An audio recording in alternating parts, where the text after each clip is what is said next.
what's up? Hello, welcome back to our channel. Today we have another dual review for you, which means that both Bex and I have read the same book, and so you will get two reviews in this video instead of one. To start, we want to thank our friends at Penguin UK for providing us with an advanced copy of this book to review, which was just published earlier this month. Today we're talking about Why Women Have Better Sex Under Socialism and Other Arguments for Economic Independence by Kristen R. Godsey. Kristen Godsey has a number of other books and is a scholar on the subject here. And like any good academic, I also want to start by disclosing our bias about some of the content in this book. Bex and I wound up agreeing with many of the viewpoints that she discusses, and I myself particularly felt strongly about the call to action that she has in the very last chapter. But we're not going to sit here and try and sell you on socialism or anything. We're not here to make or pick economic arguments. We are here today to talk about what Godsey does well with this text. That said, this is a far more academic approach to writing about feminism than any of the books that I have read on similar topics recently. The topic is a very complex one, as she makes plain, and this book is very well sourced, very heavily researched, and draws a lot of distinctions. She explains the difference right at the very beginning between past state socialism practices in Eastern Europe and how the book is not an argument for bringing those exact ideas back, but instead bringing forward the pieces of that socialism that benefit society most and those which really improve the lives of women compared to capitalism as an economic structure. Right at the very beginning, she manages to touch on all of the arguments that generally come up whenever the word socialism is invoked in social and political discourse, and she does a very reasoned job of deconstructing each of those arguments to show their underpinnings, and the book aims to discuss how pieces have been implemented in the past, like I said, and can be implemented moving forward if we as a society in the US are to break away from the idea of capitalism. What I appreciated most about this book is that she uses a lot of non-American viewpoints. Not everything is considered in a westernized context, and the ideas that she presents from Eastern Europe were explored as positive and perhaps useful as opposed to inherently demonized, which I have seen done. She touches on some of the same topics that are covered in nearly every recent book about feminism that I've read, things like work, leadership, motherhood, and obviously, as in the title, sex. She goes on to critically examine the way that political and economic structures influence and shape those topics directly. And it was really nice, like I said, to read comparisons to Eastern and Western Europe instead of having that American-centric focus. And while all of that probably sounds like ridiculously heavy, she does mention right in the introduction of this book that this is not a piece of academic research. It's not a journal article. It's not something for another scholarly publication, but it is a nonfiction book that is meant to be read as a book. It uses a lot of scholarly language and mentions a number of current socio-political topics, but it doesn't cross into that realm of like complete alienation for people that don't spend a lot of time reading academic journal articles. And I can say that because I am a person that spends a lot of time reading academic journal articles, and I can very much tell the difference.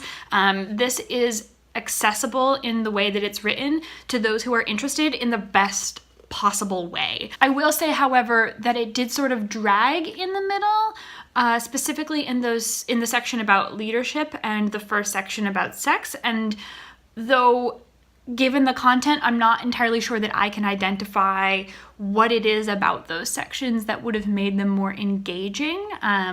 It starts out very strong. She does not pull any punches with her writing. She definitely just has a straight launch into the material, and so it sort of keeps that pace until those two sections, and then it does sort of, for me, it felt like it began to drag, and then sort of picks up again as she reaches that call to action at the end. Overall, I gave this book 3 stars, and would definitely recommend it to anyone who is keenly interested on the topic, particularly those who are interested in economics, the economics of feminism and the way that a capitalist economic structure really shapes how women are able to access different parts of their lives and different commodities and services that are available to them is not something that I've really seen heavily explored in other literature other than this. Maybe I'm just not looking in the right places. If you have any suggestions, please leave them in the comments. But this does a very good job at bringing that to the forefront. So if those are things that interest you, I would definitely check this out. All that being said, I hope you're having lovely weeks and lovely lives, and with that, I will send you up north to Canada for Beck's review. Hi everyone, before I begin my review, I wanted to reiterate the little disclosure statement that Les made at the beginning of her video, that yes, we did agree with a lot of the things in this book, but we're not here to sell you on socialism. We definitely wanted to judge the book by what's contained in it, hence all the sticky notes. I wanted Kristen to prove to me why women do have better sex under socialism. So every time she proved a point, I marked it with a sticky note. But anyway, this book does an excellent job of covering a range of topics related to feminism and socialism, not just sex. It talks about work, motherhood, leadership, and has a call to action as well at the end. And I have all of these sticky notes here because as she was bringing different topics up, I was like, okay, prove it to me then. So every time she really pushed home a point or said something that I found entertaining, I marked it with a sticky note. There were many times where I was reading this and I wanted to share what I was reading, whether it was with my boyfriend or with Leslie. There was definitely some Snapchats that I sent of different passages in this book saying like, oh damn, she really went for it. I mean, she definitely, as Les says, does not pull any punches. There's some great lines in here. And I think she does an excellent job of taking something that can be very dense and making it very readable. This is definitely a primer on economics, socialism, capitalism, and how that affects women. This would not be something that if you have a lot of knowledge on the topic that you would necessarily want to pick up, but for someone like me who has a very basic understanding and wanted to learn more, this is perfect. I never studied anything like this in university, definitely didn't study anything like this in high school. So to have a book like this that's not super long and I think is very well written is great. One thing Les didn't mention that I wanted to bring up was that at the beginning of each of the chapters there was a little snippet about a particular figure, and so for this one, I mean, I also noticed that I didn't mention citizenship, but she does talk about citizenship. So there's a little biography about somebody that is a historical figure in socialism.